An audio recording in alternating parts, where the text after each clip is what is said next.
wasiirka wasaaradda horumarinta caafimaadka Soomaaliland Cumar Cali Cabdillaahi oo hawlo shaqo u jooga magaalada Boorama ayaa maanta maruu kulan la qaatay maamulka gobolka Awdalka degmada Boorama iyo mas'uuliyiinta wasaaradda horumarinta caafimaadka gobolka Awdalka warbixiyay wajiga labaad ee xanuunka COVID-19 waxaana uu wasiirku carabka ku dhuftay dadkii u dhintay cudurkaasi 3 bilood ee u dambeysay. xogtaan hayno hadeenu eegno bishii koobaad ee sanadkan imida January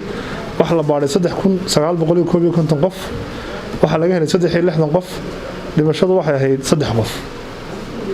bishii labaad ee dhamaatay 4458 qof la baaray waxa laga helay 202 marka 360 baa laga helay bishii labaad waxa laga helay 202 dhimashaduna waxa u boodiyay 7 qof 7 bishan imika saddexaad oo 7 ah baaritaanku wuxuu socdaa 898 oo maanta ku reeban tahay waxa laga helay 117 qof dhimashaduna waxa socdaa 8 qof marka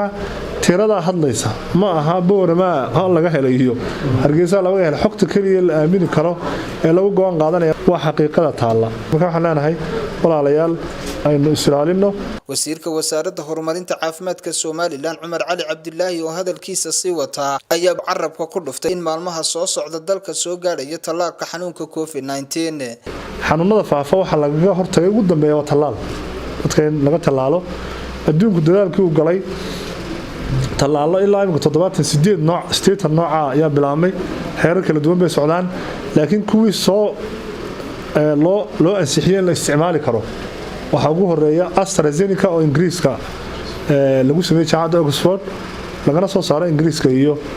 India waxa la sameeyay muxuu xulafo adduunku sameystay oo la Covax oo lagu talagalay in wadamada saboolka lagu gaarsiiyo talaal bilaash oo 230 dal inaba qayban ka nahay wada hadallo noo bilaabmay anaga hay'adda WHO waxaan ku heshiinay in talaalkaasi uu soo gaaro xalay waxaan helay warkii ugu horeeyay aynu qaybtii horeysay timid Nairobi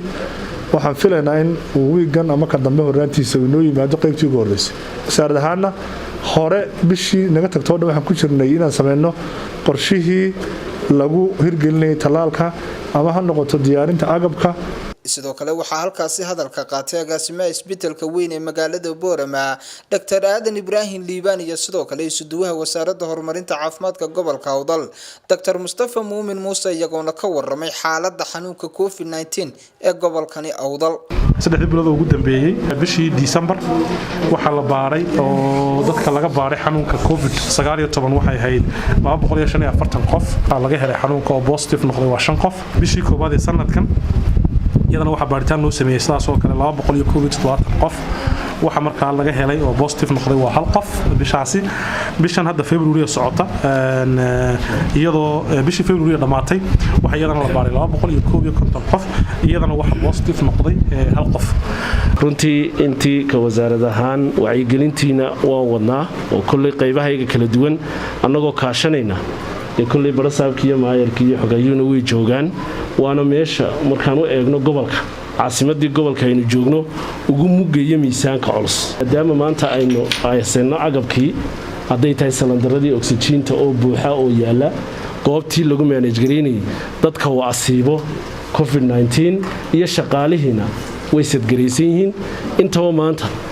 cabsi badan inagama hayso sidii waqtiyadii hore aanu ga baqaynay sidoo kale waxa hadalka iska daba qaatay Siciid Bilow ka socday hay'adda WHO iyo Maryan Cabdillaahi Daahir oo ka socotay hay'adda HPA iyagoona sheegay inay mar walba diyaar u yihiin sidii ka gobol ahaan doorkooda uga qaadan lahaayeen la dagaalanka xanuunkaasi duqa degmada Boorama Saleeban Xasan Xaddi oo hadalka qaatay ayaa ballan qaaday in loogu talagalay in la dhigo goobta loo qorsheeyay in lagu sifeeyo kaliyaha oo lagu soo kordhinayo isbitaalka weyn ee magaalada Boorama hoolka imikaanu soo marnay loo diyaariyay kaliyaha maalintii la yabo hay dhaqaalaha ka dawladda hoose ahaan hal ijiin ayaanu mishiinkaas aanu ballan qaadnay hawshan kale emergency-gana wacyigelinta dawladda hoose imika mar kasta waxaad moodaa markay cashuuraha ka hadlaysa inay caafimaadkana raaciso berigii hore iska shaqalka nooguma jiro laakiin imika markaan cashuurta ka hadlayno caafimaadku inuu ka daba xiga ugu dambeyn gudoomiyaha gobolka Awdal Maxamed Axmed Caalim Timbar oo hadalka qaatay ayaa waxa uu yiri in wasiirku uu ku mahadsan yahay soo gaargaarida uu inoo imanaya wax badan bay naga saxdaayo